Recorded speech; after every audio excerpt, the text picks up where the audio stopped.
Donc Cannes Confidentiel, c'est une série d'apparence policière qui se passe à Cannes et qui est très très relevée. L'image est magnifique, on se croirait dans une publicité de luxe.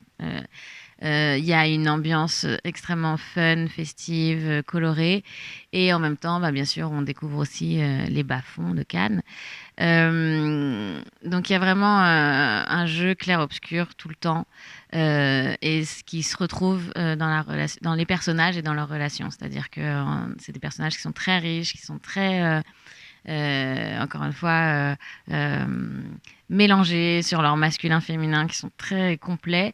Entre eux, ils passent leur temps à se chercher, à se trouver, à se rechercher. Et donc, on passe du rire aux larmes beaucoup et on est emmené dans un autre univers. C'est presque une bande dessinée.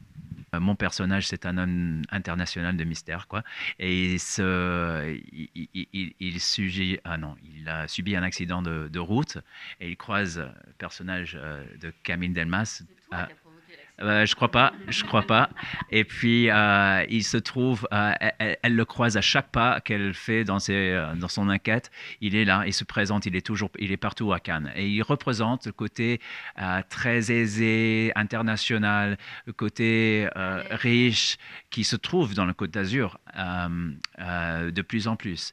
Et elle représente le côté traditionnel du coin, mais elle ne connaît pas ce côté, ce niveau, une barrière entre les riverains, quoi, et les internationaux. Et Harry, il se trouve tellement à l'aise avec ce côté international. Et moi, je joue le personnage de Léa Robert, qui est collègue de Camille Delmas.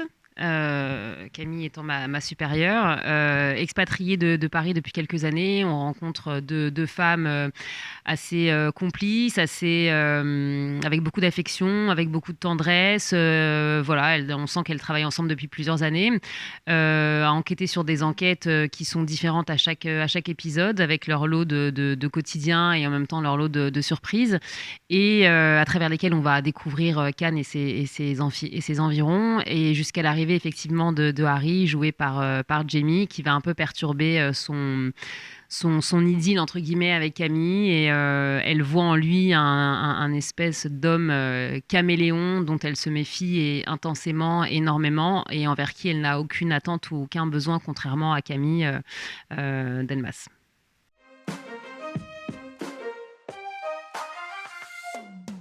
Non, c'était pas du tout facile parce que il y avait quand même 6 épisodes, que c'est quand même assez bavard, on parle beaucoup. Donc on a dû s'entraîner un peu avant, mais le truc c'est que les textes ont pas mal changé quand même au cours du tournage aussi, donc il a fallu se réadapter tout le temps. Donc on a énormément travaillé. Après c'était super intéressant. Comme dit Jamie, c'est du sport, c'est-à-dire qu'on se rend pas compte du nombre de muscles qu'on a dans la bouche et que tant que ces muscles ne sont pas musclés pour prendre la bonne position, on galère. Donc c'est vraiment...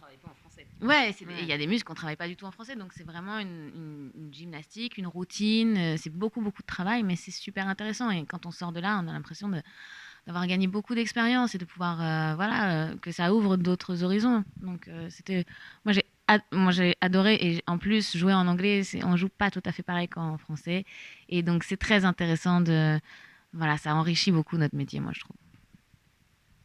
Ouais, t'as tout dit, hein. Je pense qu'on avait à peu près le même niveau d'anglais avant de commencer.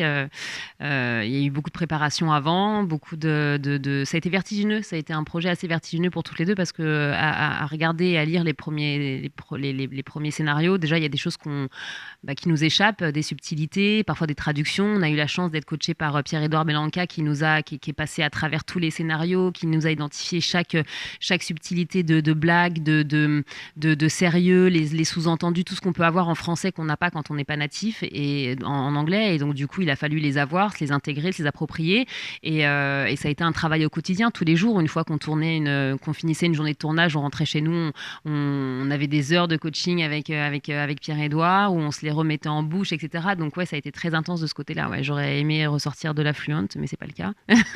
Mais en tout cas enrichi, ça aurait pu. Mais ça aurait été le cas si on avait une équipe qui parlait en anglais.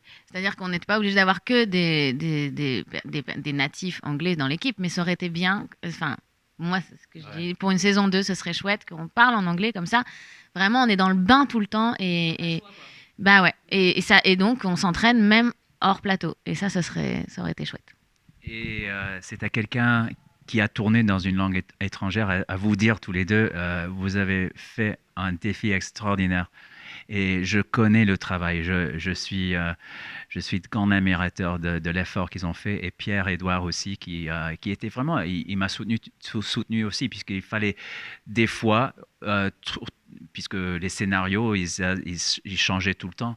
Et on a trouvé des choses sur le plateau. Et Pierre-Édouard et Camille Delamare, le réalisateur, ils étaient là pour nous soutenir, pour trouver des solutions tout le temps. Et les filles, elles ont adapté à chaque changement de texte sur le plateau, sur le moment. C'était vraiment hallucinant la progression. Ouais, c'était extraordinaire.